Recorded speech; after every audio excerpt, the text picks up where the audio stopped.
the fact that there was an effect is undeniable, and you had discontent all over the Synod. But you have to figure, too, that at the Sem, will the faculty change your basic outlook on certain fundamental things? Maybe, maybe not.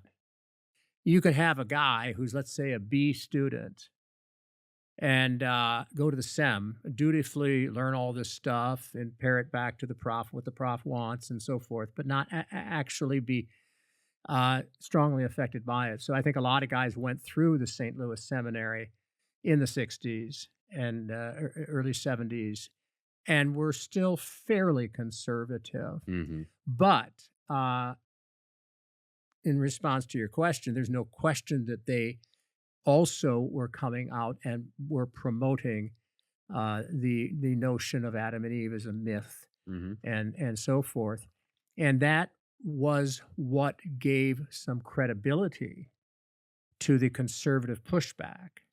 And here, a very significant person I'm sure you're familiar with is Herman Otten and Christian News. He had raised issues, I think it was 1957 or 8, when he was a student at the Sem, and they refused to certify him because he had criticized what professors said in class.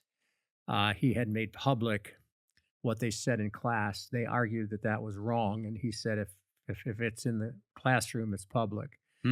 And that led to a big debate. But my point is that when Herman started publishing Lutheran News and later Christian News, it did resonate with a lot of laymen. What were those dates that he was, I mean, give or take, when he started actually publishing, so this stuff started becoming public to the Synod?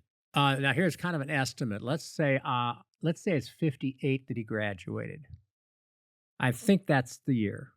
Okay. Give or take a year. He would have started writing Lutheran News within a couple of years. So the early 60s, you had Lutheran News, and sometime by the early to mid 60s, it became Christian News. And by the time of the big blow up, which started with the election of Jack Preus in 69, Christian News had quite a bit of influence, especially among the laity. So over the 60s, these things are kind of gradually coming, maybe they're becoming more and more central to the teaching in St. Louis. Maybe more faculty are kind of buying into these hypotheticals or raising these hypotheticals, or maybe at some point asserting some of these hypotheticals. So then what's the pushback? Like, how does the pushback start to grow during the 60s? Some of it might be Herman Otten. This is becoming public.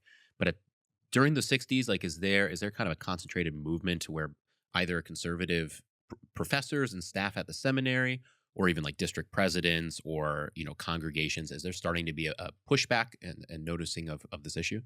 Yeah. Have you ever heard of Affirm magazine?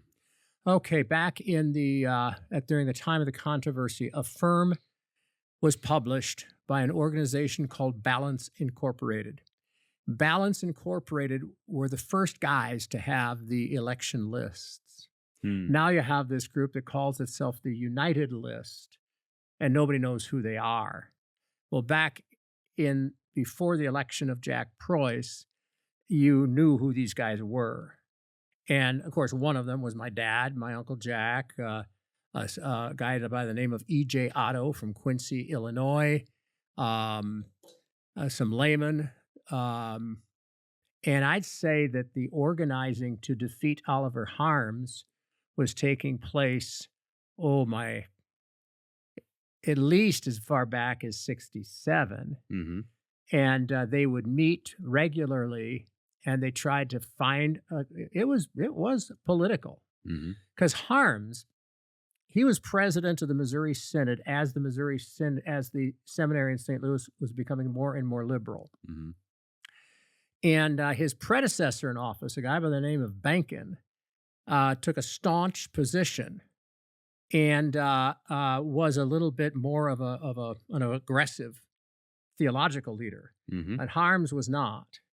And he didn't have the academic credentials. And now here's my own perspective, which is basically my father's perspective on this, is that they just kind of ran over him, that he wasn't able to withstand them. And so they needed to get a president of the Synod who would be able to confront the problem at the St. Louis Seminary. And they started organizing to do that back in the 60s, mid 60s. And then that ended up producing the publication Affirm, which was produced for many years. And it was run by Balance Incorporated. And then Balance, you know how these things work. It became a little bit of calcified. They had their in-group and nobody else could come in. So then they tried to open it up to more people. And then you had other people starting groups. You know, here in Minnesota, you had John Fairman start his group. And over the years, it developed to what we have today.